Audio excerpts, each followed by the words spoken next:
In front of me here is the scale that I use, and I make sure that it's set on grams using the choice of the unit button over here. Then I would put a bowl on it. Let's see if I can get it here. It says it's 35 grams. Well, when you're weighing out, you have to be accurate, so zero it out. So now we're at 0. Sorry for all the movement trying to do this, and I will pour in. We'll have to watch the scale here.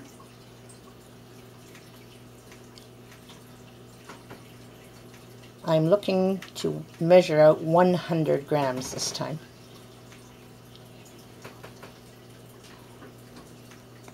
There we go. All right, so that would be of my starter.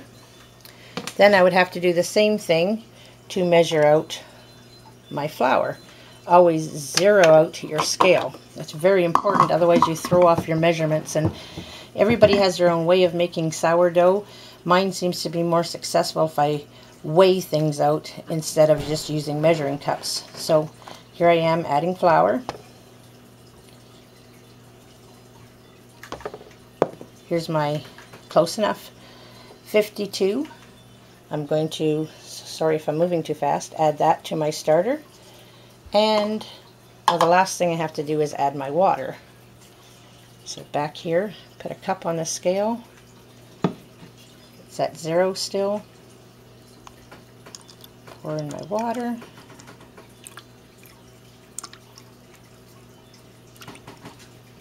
$50. All right, that's the water. And slowly moving over, add that into my starter. Now normally I do this in a large bowl, so I will transfer this over, but you just gently fold it all together. And I'll come back in a minute after I pour it into my other bowl and show you what it's supposed to look like. Here's my starter in a glass bowl, and I'm going to put a shower cap on top.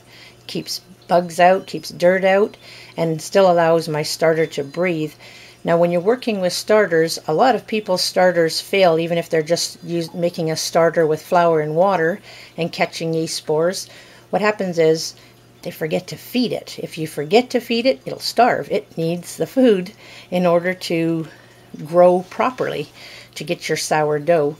So what I do now is this will just sit on the counter, and tomorrow morning I will feed it. But because I'm utilizing this portion to actually bake bread, each time I will double the weight of my starter. When I weigh this fellow in the morning, it will be 200 grams. So then I would add 100 grams of flour, 100 grams of water. So that just doubles until I come to 800, and I use 700 to bake a batch of bread, and I retain 100 to continue to grow. Now what I'm going to do with the remainder of the starter over here is measure it out into 100 gram portions, and I will freeze that, and then I can just either give it away to friends to work with or use it another time. So that's a handy thing to do with your extra starter. And a lot of people name their sourdough bread batches, and we're going to call this guy Frosty because I started with grapes that are called frost grapes. You can find them, and they're still delicious after the first frost. So here, if I bend down a little bit, it's just simply a shower cap on my bowl with room for the air to move around still above it so the starter can still breathe. And we're going to come back again 12 hours from now. Here we are 12 hours later, and it's time to add another 100 of my flour and 100 of water.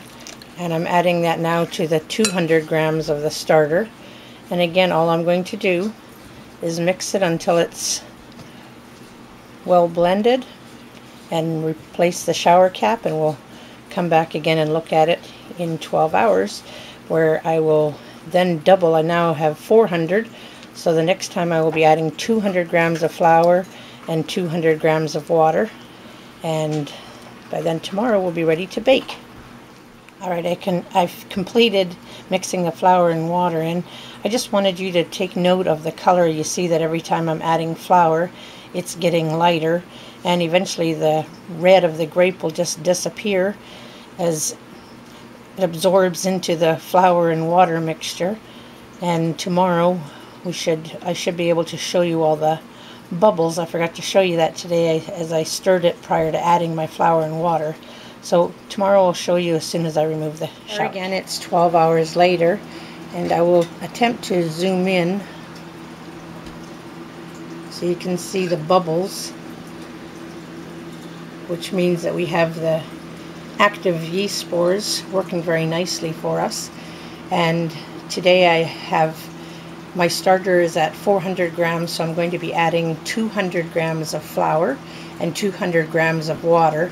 I also want to mention that while I'm feeding my starter, I use a light rye flour. I find that it works a lot better than trying to use any white flours or a heavier whole wheat flour. So for myself, my personal preference is a light rye flour. I will be adding my water. It's 200 of water. And my flour.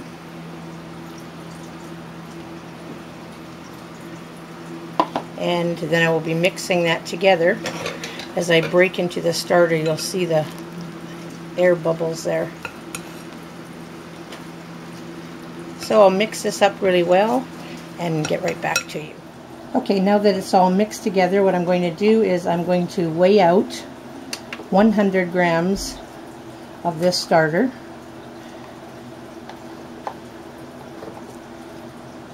Oh, pretty good there. Okay. Now this starter I'm going to be popping in the fridge because this whole batch here is going to make me 3 loaves of bread. If I kept it on the counter, I would be continuously baking bread every day, and of course I don't need to be doing that.